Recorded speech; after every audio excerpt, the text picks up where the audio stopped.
Hello and welcome to the A-List. Today my guest is an architect who has designed additions influenced by Riverside's oldest houses, helping to preserve them in their original condition. Please welcome architect and Riverside resident, Miss Ann Noatarski. Hi, welcome to the A-List. Thank you, Joe. So here's another question.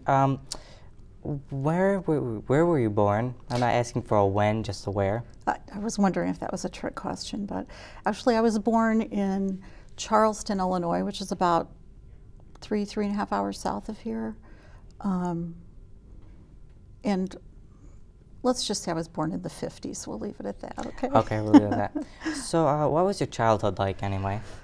Well, I grew up in a small town. I have 5 brothers and sisters, so there were 6 children. We were very close in age, 6 of us within 9 years, from the oldest to the youngest. And so my 5 brothers and sisters and my mother lived in a small town called Flat Rock, Illinois, which is about 4.5 hours from here. Flat Rock? Flat Rock, Illinois, population 500.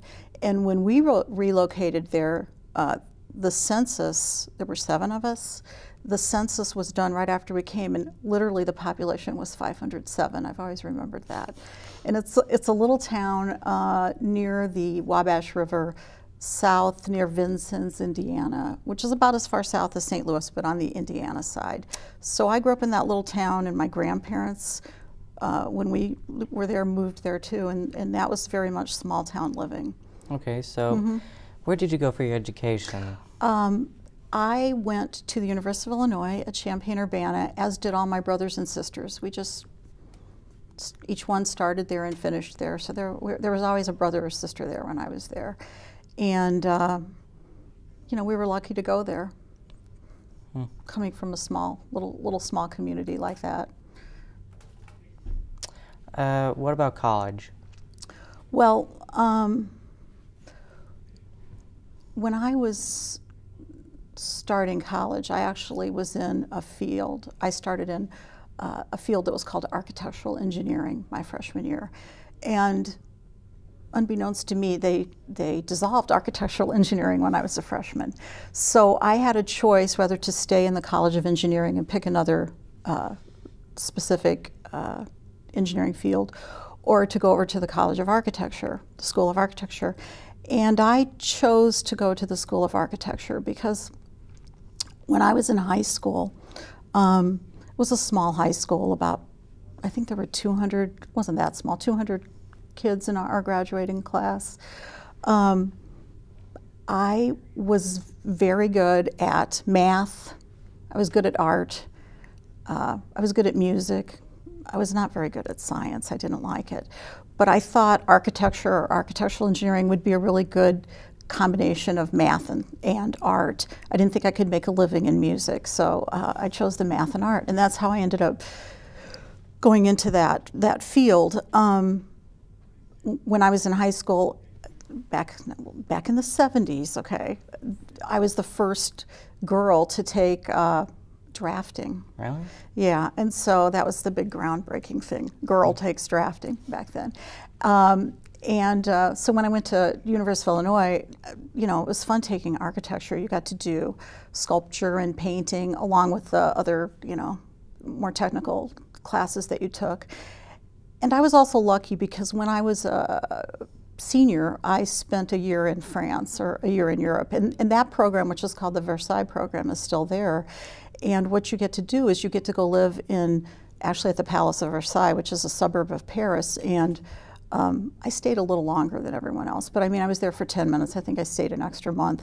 But you get to go to school. You go to school on the palace grounds, basically, and you take your classes for about 3 weeks. And then you get to travel wherever you want for a week or 2. So you're always traveling pretty much all over Europe, and that's great for an architecture student because so much of architecture is building a wealth of knowledge on history and design styles and seeing all the old buildings and you know, all the important monuments and structures that were built. And it also, we did sketch trips. We would go to like Italy and spend a week doing sketch trips going around, you know, the Italian countryside. So it was a great time in my life. It was the highlight of my college career, definitely. And it also instilled a great even a bigger love for architectural history. So, you know, I'm lucky because as an architect, like I said, it's math, it's art, architectural history, all the things that I really enjoy. Okay, so what influenced you to go into architecture? Well, the things that I liked, those classes that I liked, as well as you know, just the field I thought was very interesting. At that time it was a 6-year program. You did 4 years at the University of Illinois in Champaign. Although, like I said, my 4th year I was in Paris, but and you get a Bachelor of Science in Architecture, and then you go on for a 2-year master's where you get a Master's of Architecture, and then at that time it wasn't that easy to get a license. Not that it's easy now, it's not easy now, but you took those 6 years of college and applied them, and then you had to apprentice for a licensed architect for 3 years. And then you could sit for your boards or your tests. And at that time, they were only offered once a year, and it was a 3-day terrible, charrette, awful thing. So luckily I was lucky enough to pass the first time, because you want to pass it the first time if possible, because otherwise at that time you had to wait a whole nother year to take any parts you missed. So, you know, things worked out for me. I came back from Versailles, I was in graduate school. I met my husband. He was getting his MBA at the University of Illinois, and so, you know, I got my license, and things went on from there. Okay. So what did you do after college? Like go to start architect Yeah, my first job was in Springfield.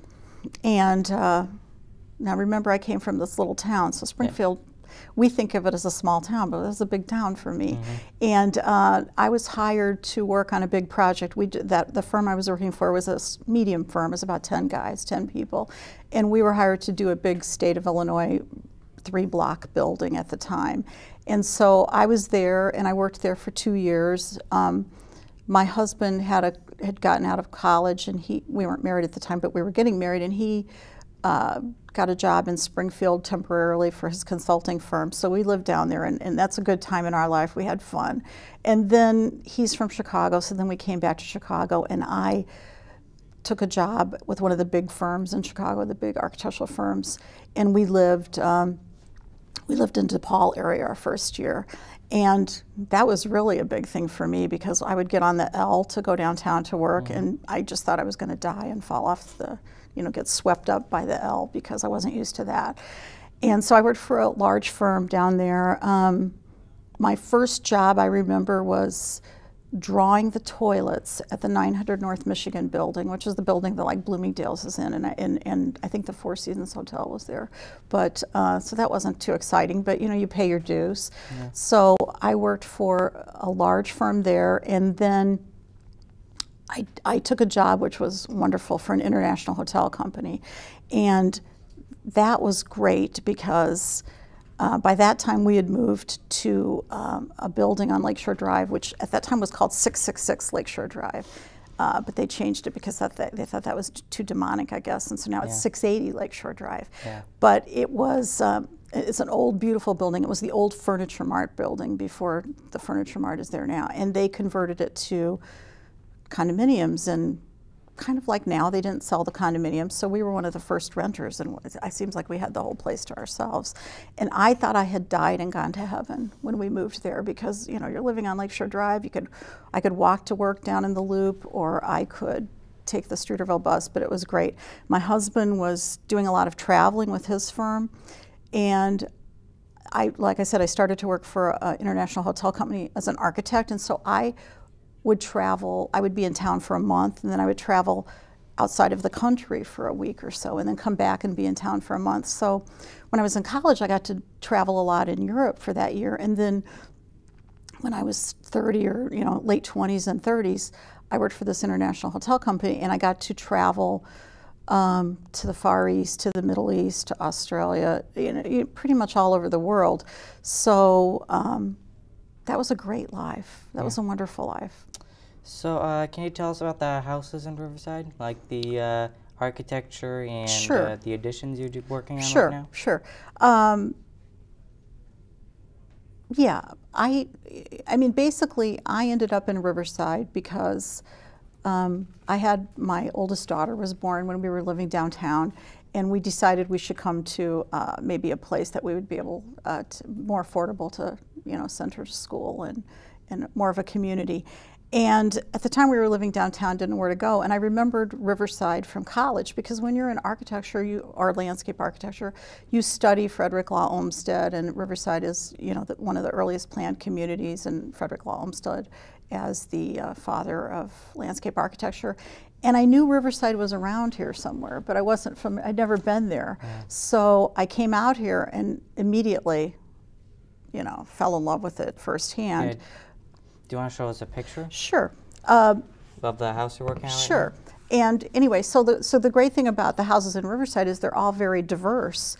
And what I like doing is specifically old historic homes, and Riverside has a wide variety.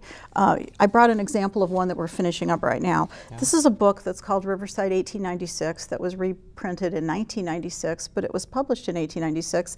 And these are photos of some of the homes in Riverside at that time. So one of the projects I'm working on now is a home on Lawton Road. The construction will be finished with it in about a month. And this is a photograph of what it looks like at that time.